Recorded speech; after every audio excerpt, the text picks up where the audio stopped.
A major scientific breakthrough is rewriting what we thought we knew about Africa's tallest animal.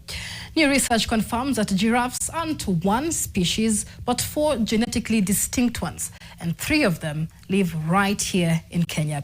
The discovery carries urgent conservation implications as dwindling numbers and rising threats now demand targeted action to save these gentle giants. When you head out on safari, whether it's Nairobi National Park, Amboseli, or Samburu, one of the first animals you're likely to spot is the giraffe.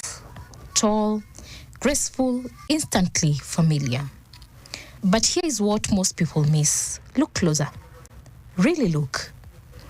Their patterns are not the same. Each coat tells a story, each marking a fingerprint of evolution that has been hiding in plain sight for millions of years. And now, science has confirmed what nature has been whispering all along. A giraffe is not just a giraffe. For decades, we got it wrong. We thought giraffes were one species with 9 subspecies, variations on a theme, cousins in the same family. But this year, new research revealed something that's rewriting the textbooks. There are actually 4 distinct species of giraffes. 4 separate branches on Africa's family tree that split apart millions of years ago. The giraffe taxonomy was prompted by the fact that the current, now the former classification that was used had been around since the 1970s. And since then, really, there's been new technology that can help us understand better how giraffes are related, the genetic diversity of giraffe. So what we did, we started looking at the existing literature and also using now more recent technology such as genomic analysis and DNA analysis to really look at how the different populations are related. So that also involved looking at also skull morphology. And that's what sort of led to now this better understanding of the fact that instead of 1 species of giraffe, there are 4 distinct species of giraffes. Think about that for a moment. The genetic differences between these giraffe species, they are as significant as the differences between lions and elephants. And Kenya is home to 3 of them. Meet the northern giraffe, including the Nubian, which many know as the Rothschild giraffe. You can spot them right here in Kenya, at the Giraffe Center in Nairobi, and around the shimmering waters of Lake Baringo. Look for their signature. Distinct white stockings, pale legs that look as if they've been dipped in milk. Then there is the reticulated giraffe. And trust me, once you see one, you'll never forget it. A true work of art, nature's masterpiece. Its coat is a geometric wonder. Creamy lines crisscrossing deep chestnut patches in a net-like pattern that looks almost too perfect to be real. You'll find them in Samburu, Isiolo, and Garissa. Next, the Maasai giraffe, Kenya's most widespread giant. From Amboseli and Tsavo to the Masai Mara. It wears a coat of dark, irregular leaf-shaped patches, as if nature painted each one by hand. No two ever quite the same.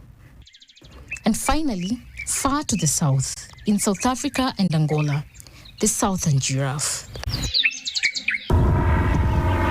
Now you might be thinking, okay, interesting science, but why does this really matter? Here is why.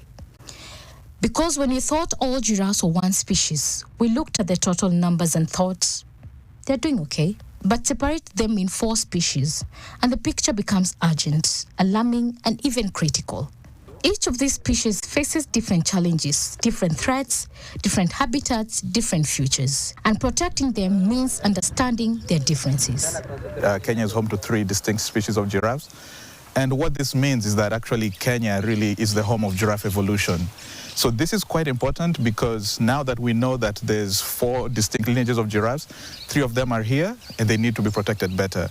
So from the work we've been doing with our very many partners like the Kenya Wildlife Service and the Wildlife Research and Training Institute, is now trying to better understand where they occur, how many they are, and the specific threats that they are facing. Because now we know that there are different species, obviously they face very unique threats.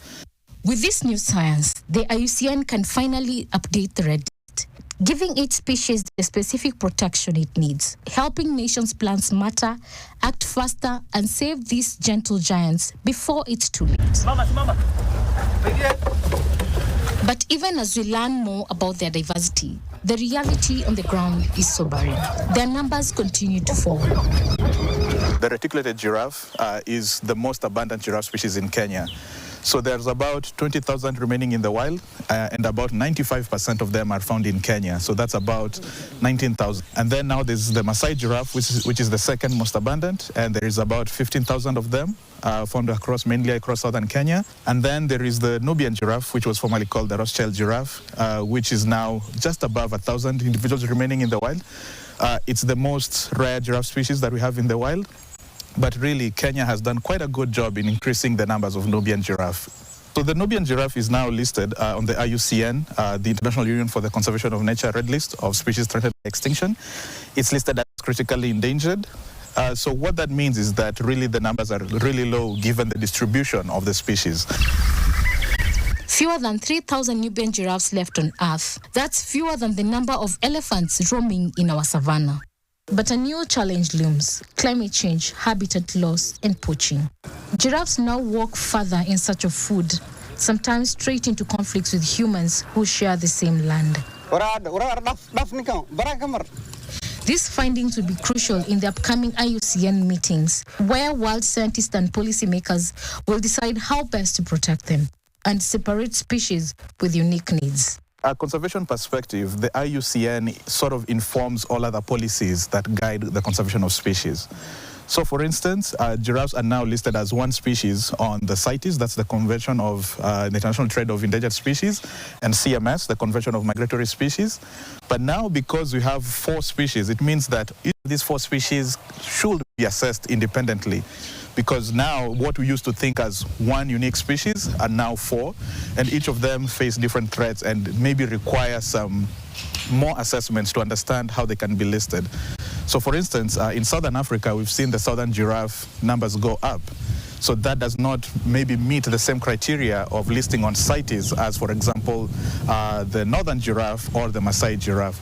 So these assessments can better help understand what level of threat or maybe what level of listing should be put there appropriately. Amazing. But amid the challenges, there's a spark of hope. In classrooms, in conservancies, in the hearts of ordinary Kenyans who see the giraffe as part of who we are. For NTV, I'm Jane Gatwiri.